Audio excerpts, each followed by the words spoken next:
तो hello guys, welcome back to new video. I hope आप लोग बहुत अच्छे होंगे। मेरा नाम है मनीष महतो और आप लोग का इस वीडियो में बहुत बहुत स्वागत है। तो आज हम लोग बात करने वाले हैं क्या हम लोग डिप्लोमा के बाद जब लेटरल एंट्री के थ्रू बीटेक में एडमिशन लेते हैं तब हम लोग क्या अपना ब्रांच चेंज कर सकते हैं। अगर चेंज कर सकते हैं तो कैसे कर सकते हैं, क्या क्या करना पड़ता है, उसके लिए क्या प्रोसेस है, और अगर चेंज कर लेते हैं तो बाद में क्या क्या कॉन्सिक्वेंसेज आता है, क्या मुश्किल होता है आगे चल के अगर ब्रांच चेंज कर लेते हैं। तो मान लीजिए 3 साल हम लोग सिविल में डिप्लोमा करते हैं तो उसके बाद बीटेक करने के टाइम इलेक्ट्रिकल ले लेते हैं, जो कि इंटायरली बहुत ही ज़्यादा डिफरेंट है। या फिर डिप्लोमा जो होता है ऑटोमोबाइल में करते हैं और बीटेक कर लेते हैं मैकेनिकल में, जो थोड़ा बहुत सिमिलर होता है। और कभी ऐसा भी हो सकता है कि डिप्लोमा जो किया हुआ मैकेनिकल में है लेकिन बीटेक करते टाइम हम सीएस ले लेते हैं, तो इसमें क्या क्या प्रॉब्लम आ सकता है उसके बारे में हम लोग इस वीडियो में डिस्कस करने वाले हैं। तो चलिए वीडियो में आगे बढ़ते हैं। और आज मैं ये वीडियो अकेले बनाने आया हूँ, तो आप लोग मतलब इसलिए हो सकता है थोड़ा कॉन्फिडेंस का कमी लगे, क्योंकि पूरा पार्क के बीचों बीच अकेले बैठ के वीडियो बनाने में थोड़ा सा तो अंदर से डर लगता ही है। मतलब डर नहीं, शर्म आता है थोड़ा अकेले ऐसे बात करते हुए कैमरा में देख के।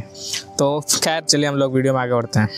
तो क्या हम लोग अपना ब्रांच चेंज कर सकते हैं बीटेक लेटरल एंट्री में डिप्लोमा के बाद? तो उसका आंसर है सिंपली यस। तो चाहे अगर आपका डिप्लोमा में सिविल हो, इलेक्ट्रिकल हो, मैकेनिकल हो, कोई भी ब्रांच हो, लेटरल एंट्री में जब सेकंड ईयर में एडमिशन होता है डायरेक्ट बीटेक में, उसमें आप अपना दूसरा ब्रांच ले सकते हो कोई भी। डिप्लोमा के बाद जब हम लोग बीटेक करने जाते हैं तो लेटरल एंट्री के थ्रू हम लोग डायरेक्ट सेकंड ईयर में एडमिशन लेते हैं, तो डायरेक्ट आपका सेकंड ईयर स्टार्ट हो जाएगा उस ब्रांच का, जो भी ब्रांच आप बीटेक में चूज करोगे। अब इसमें कुछ लिमिटेशंस है, कोई यूनिवर्सिटीज ये अलाउ नहीं करती है। अगर आप आईआईटी में जाओगे डिप्लोमा करने के बाद, पहले तो आपको जेईई मेंस देना पड़ेगा, फिर एडवांस देना पड़ेगा, एडवांस में रैंक आएगा। सेम आपका प्रोसेस है जो 12th के बाद होता है आईआईटी में जाने के लिए। तो 12th के बाद और डिप्लोमा के बाद आप दोनों ही लोग जेईई मेंस फिर एडवांस, उसके बाद फिर आप एडवांस में रैंक आए तो आईआईटी जा सकते हो। फर्स्ट ईयर से शुरू होगा, वहाँ बीटेक 4 साल का होगा आईआईटी में, तो वहाँ तो आप ब्रांच चेंज कर ही सकते हो क्योंकि फर्स्ट ईयर में जा रहे हो। जहाँ डिप्लोमा के बाद डायरेक्ट सेकंड ईयर में एडमिशन होता है लेटरल एंट्री के थ्रू, तो वहाँ जो भी ब्रांच अगर आप चूज करोगे वहाँ तो डायरेक्ट सेकंड ईयर में स्टार्ट होगा ना, तो फर्स्ट ईयर से स्टार्ट नहीं होता, डायरेक्ट सेकंड ईयर से स्टार्ट होता है। तो वहाँ भी आप अपना ब्रांच चेंज कर सकते हो और वहाँ आपको शुरू से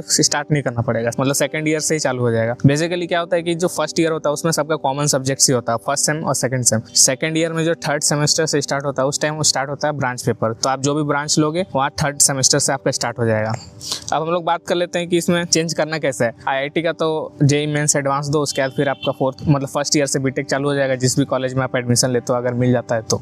और मेंस देने से कोई फायदा नहीं होगा आपको, शायद एनआईटी में एडमिशन नहीं होता है डिप्लोमा के बाद, लेकिन आईआईटी में हो सकता है एडवांस देने के बाद। मतलब मेंस आपको देना पड़ेगा एडवांस देने के लिए, एडवांस में रैंक आएगा फिर आप आईआईटी जाओगे। देन हम लोग बात कर लेते हैं जो स्टेट गवर्नमेंट कॉलेजेस है, जैसे कि झारखंड में झारखंड यूनिवर्सिटी ऑफ टेक्नोलॉजी के अंदर जितना कॉलेजेस आ जाता है बीटेक वाला। बाहर में भी जैसे यूपी में एकेटीयू है, उसके अंदर जो कॉलेजेस आ जाते हैं बीटेक करने बीटेक कॉलेजेस, और जैसे बिहार में एसबीटी बिहार है, उसके अंदर जो सारे कॉलेजेस आ जाते हैं बीटेक वाले, उसमें जब हम लोग डिप्लोमा के बाद एडमिशन लेते हैं डायरेक्ट सेकंड ईयर में। अब ये जो एडमिशन लेते हैं पहले तो आपको एंट्रेंस एग्जाम देना रहता है, ये इसका अलग से एंट्रेंस एग्जाम होता है जिसमें कि जो डिप्लोमा किए हुए हैं वो भर सकते हैं, और इसमें फिर आपका रैंक अच्छा आएगा तो फिर आपको उसी रैंक के हिसाब से फिर आपको कॉलेज मिलेगा। अब उसमें रैंक के हिसाब से आपका ब्रांच भी मिलेगा। ब्रांच भी काउंसलिंग के टाइम सेलेक्ट करना रहता है कि आपको कौन सा ब्रांच में एडमिशन लेना है और किस कॉलेज में। उस टाइम आपको अपना ब्रांच चूज करना है, उसके बाद फिर जाकर एडमिशन ले लेना है, बस इतना ही है। और अगर आप प्राइवेट यूनिवर्सिटीज में एडमिशन ले रहे हो तो उसके लिए तो बस पैसा चाहिए और कुछ नहीं, मतलब आपको नई रैंक लाना पड़ेगा। हो सकता है कहीं कहीं आपको एग्जाम भी देना ना पड़े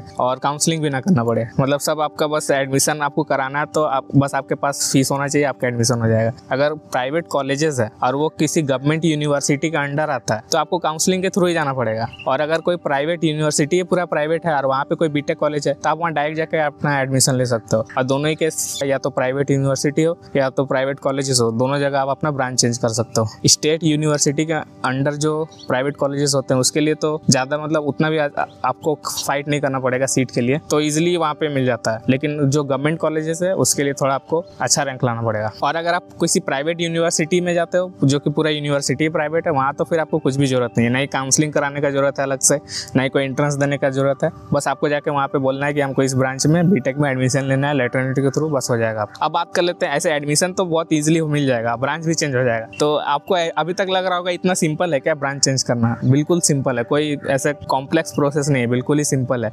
लेकिन इसका क्या कॉन्सिक्वेंस आएगा ब्रांच चेंज करने के बाद, क्या फायदा है क्या नुकसान है ब्रांच चेंज करने के बाद, इसके बारे में हम लोग बात करते हैं। ये सब बात करने से पहले मैं आपको इस वीडियो के स्पॉन्सर के बारे में बताना चाहूँगा, जो कि है कॉलेज विद्या। तो कॉलेज विद्या एक ऑनलाइन प्लेटफॉर्म है जहाँ पे आपको बहुत सारे यूजी और पीजी कोर्सेज मिलेंगे डिफरेंट डिफरेंट यूनिवर्सिटीज़ और इंस्टीट्यूशन के। आप वहाँ जाके एक्सप्लोर कर सकते हो। जो भी आपको कोर्स करना है सिंपली आपको अपना कोर्स सेलेक्ट करना है। उसके बाद फिर आपको थोड़ा क्वेश्चंस का आंसर देना पड़ेगा। फिर उसका जो कॉलेज विद्या का जो AI मॉडल है वो आपको रिकमेंड करेगा जो भी आप कोर्स सेलेक्ट किए हो उसके अकॉर्डिंग जो जो यूनिवर्सिटीज़ अवेलेबल है, जो ये कोर्स आपको ऑफर कर रही है, वो यूनिवर्सिटीज़ आपको कॉलेज विद्या रिकमेंड करेगा। वहाँ पे जो जो यूनिवर्सिटीज़ आपको आएंगे या फिर जो जो इंस्टीट्यूशन आएंगे उसका आप कंपेयर भी कर सकते हो 30+ फैक्टर्स के साथ, जिसमें कि आपका फीस भी आ जाता है। उस कॉलेज में जो पढ़ रहे हैं उनका रिव्यू भी आपको मिल जाएगा, और जो जो फैसिलिटीज़ मिलता है उस कॉलेज में, प्लेसमेंट प्रोवाइड होता है या नहीं, फीस क्या है उस कॉलेज का, ये सब आपको कॉलेज विद्या के प्लेटफॉर्म में मिल जाएगा। और कॉलेज विद्या में जितनी भी सारी यूनिवर्सिटीज़ और इंस्टीट्यूशन है वो सारा गवर्नमेंट अप्रूव्ड है, उनके पास सारा लाइसेंसेस होता है, वो भी आप चेकआउट कर सकते हो कौन कौन सा अप्रूवल किस यूनिवर्सिटीज़ को मिला हुआ है, जिससे कि आपको और भी क्लैरिटी मिल जाएगा। तो अगर आपको कोई भी कोर्स करना है ऑनलाइन तो आप कॉलेज विद्या विजिट कर सकते हो और वहाँ पे आप एक्सप्लोर कर सकते हो। अब हम लोग बात कर लेते हैं फाइनली कि ब्रांच चेंज करने से क्या क्या कॉन्सिक्वेंसेज आता है।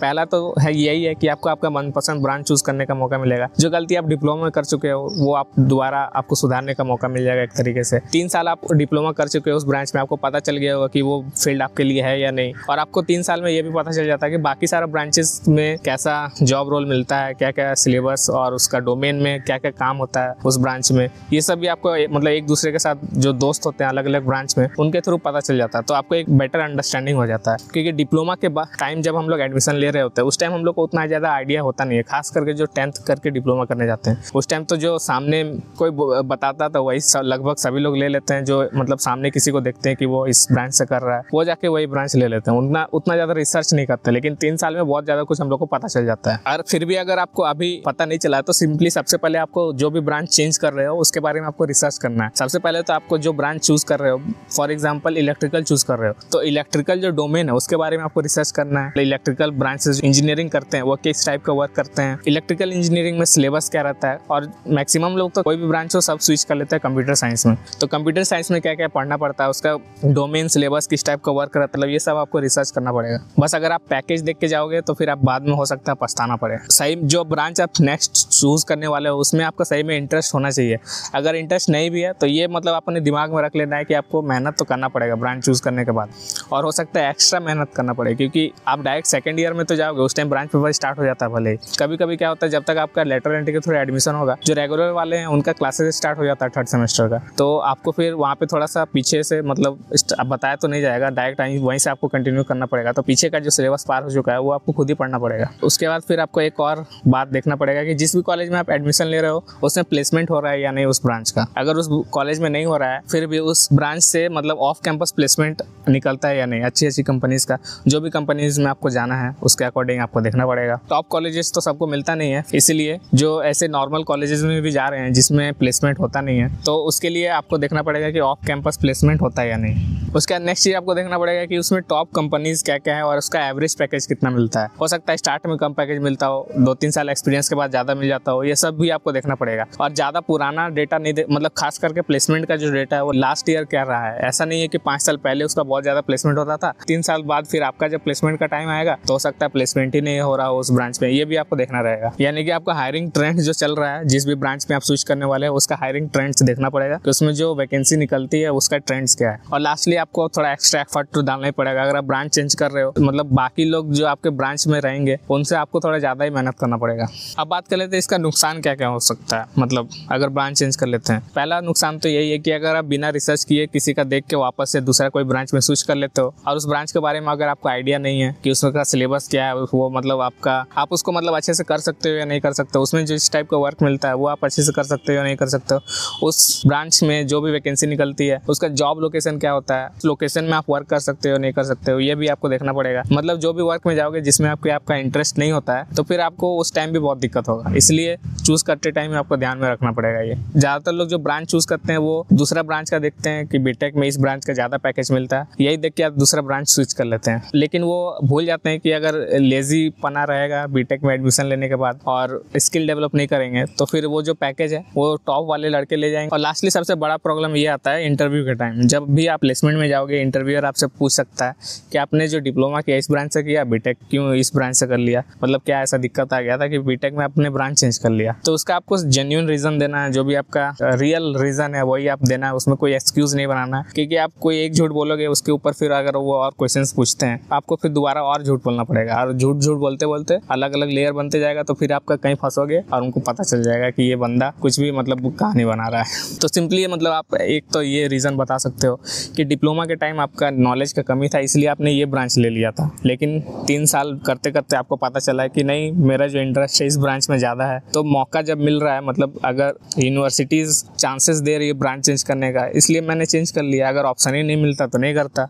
दूसरा रीज़न मतलब और भी आप बता सकते हो कि जिस ब्रांच में आपने डिप्लोमा किया वो 3 साल तो कर लिया, उसमें आपको ज़रा भी इंटरेस्ट नहीं आया, किसी तरह तो आपने एग्ज़ाम पास कर लिया, और बाकी जो साथ में पढ़ते थे दूसरे ब्रांच में ज़्यादा इंटरेस्ट आता था तो वो ब्रांच स्विच कर लिए, ये भी रीज़न आप दे सकते हो। और लास्टली आपने ब्रांच चेंज किया है तो आपका दिखना भी चाहिए कि आपका इंटरेस्ट उस ब्रांच में है। तो जिस ब्रांच में भी आप स्विच करोगे उसमें आपको डीप नॉलेज अपना बनाना पड़ेगा। जो भी आप ब्रांच चेंज किए हो, इंटरव्यूअर को दिखना चाहिए कि सही में आपका इंटरेस्ट उस ब्रांच में था। तो वो कैसे दिखेगा? उस ब्रांच का सब कुछ आपको पता होना चाहिए, मतलब आपका डीप नॉलेज उस ब्रांच में आपको बनाना पड़ेगा, स्किल डेवलप करना पड़ेगा लास्टली। तो आई होप ये वीडियो में आपको थोड़ा बहुत पता चल गया होगा कि ब्रांच तो ऐसे चेंज कर सकते हैं, लेकिन उसको चेंज करने के बाद क्या क्या कॉन्सिक्वेंस हो सकते हैं, जिससे कि आप अपना बेटर डिसीजन ले सकते हो। तो आई होप ये वीडियो आपको हेल्पफुल लगा हो तो वीडियो को लाइक कर देना, चैनल को सब्सक्राइब कर लेना, और वीडियोस देखने के लिए नीचे कमेंट कर सकते हो जो भी आपको क्वेश्चंस है, डाउट्स है। बाकी मैं मिलूंगा आपसे नेक्स्ट वीडियो में, तब तक के लिए बाय।